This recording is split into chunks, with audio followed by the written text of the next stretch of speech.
Hey, I got a quick little video I want to talk about real quick here.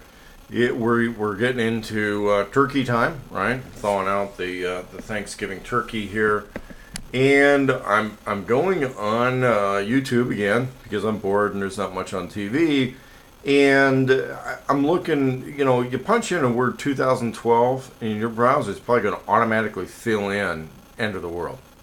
And guess what? All these people have kind of been full of shit this year, haven't they?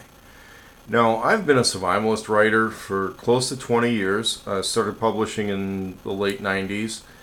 And there was a lot of stuff that started to go down back in '05, which I got caught up in due to the actions of some bad people.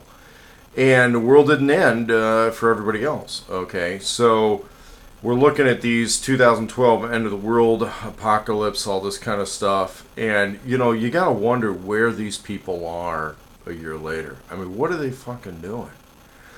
I can tell you what some of them are doing is 1 year later, okay, they're predicting a bunch of the same shit, but they've changed their theme a little bit. Okay, I'm going to tell you something. These guys, I've been in a survivalist business, okay? I've been in the business of selling guns and gear and books and how-to stuff. I just recently got into the how-to video thing. I'm still working on it. I'm a better writer than I am video producer by a long shot.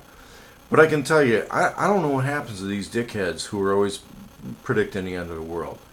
A little over 10 years ago, published on SavvySurvivor.com was a page about, I think it was called Scenarios for Survival. It's quoted on Wikipedia, I believe. There's some advice at the beginning of this, and if you ever have time and you actually want to study some of this, I suggest studying it. Okay, this is written from an academic standpoint, and actually a lot of that was actually originally written in the late 90s. It was just published in the early 2000s. And this stuff, it's been around for a while, okay? And one thing that was unique about SavvySurvivor.com is it's a survivalist website with no predictions of the end of the world, okay? It's all about just kind of being general stuff. It's a little dated, a little bit out of, a little bit out of vogue. I don't think anything's been updated on there since 2005. But there's some gun reviews. Some of this stuff's not even available anymore, like Polytech M14, the Armalite AR-180B. I don't think those are even around. There was a kind of a neat little article on having a semi-auto belt fed that I thought was kind of cool. Right there.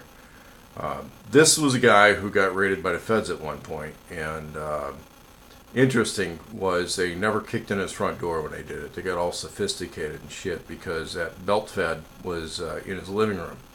And as soon as they did the SWAT team evaluations or whatever the fuck they do to figure out who they're going to raid and when they're going to raid them, they figured out that kicking in the door of a Marine who keeps a belt fed in his living room, probably not a smart idea. So that situation went down a little uniquely.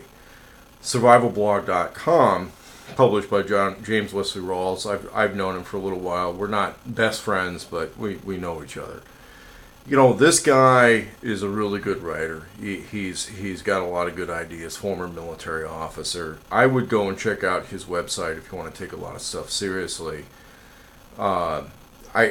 He sells a consulting service that I'm getting into too. I'm doing some off-grid stuff. I'm going to be doing a lot of it in 2013.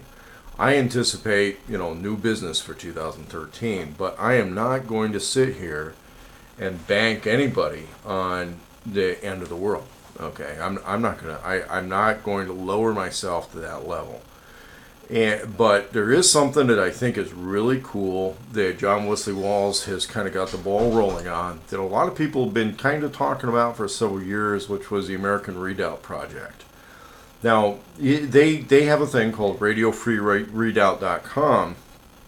Kind of interesting because the other thing they've done with this is they've started a map which kind of shows where people are, and I'm not sure if it means that you can actually contact these people, but you can kind of zoom out the map and get an idea where, you know, the survivalist type people are wanting to be. And when you start looking at this map, you start to realize that the people aren't really all gathering at the redoubt. If they do, they're kind of looking at, I think it's that Coeur d'Alene, Idaho area. And a lot of it has to do with some offline pre-internet survivalist guys that went there. And they had an issue with the neo-Nazis kind of going there at some point in the 80s. They're still there. There's just a lot fewer of them now. They've kind of spread out after a bunch of them got busted. The survivalist crowd there is a little different animal. There's some people, obviously, they're staying in California for economic reasons. A lot of people around Seattle. But you can get into some of these websites if you want to be prepared for a particular event. I would be really careful, because there were people that I met that took the Y2K thing a little too seriously. They'll take a particular prediction too seriously, and not only are they going to fuck up their own life over it, they're going to fuck up other people's lives over it. And then there's people who are very predatory toward survivalists from a legal standpoint, from an economic standpoint. Just James Wesley Rawls isn't one of them. He's a real straight up guy. I would take his advice seriously if he ever gives it to you. But take a look at some of this free redoubt and what we're calling the enclave projects. I talk about it in a few different websites. I'm going to be talking about it on YouTube. And how the enclave projects are a very good, functional, libertarian response to the political changes in this country, in the United States, for 2013. And I'm going to go over the enclaves in the next video. But what I wanted to do in this video is make the main point of, I am not going to be approaching any of my stuff from this end of the world prophecy, prostitution of religion type stuff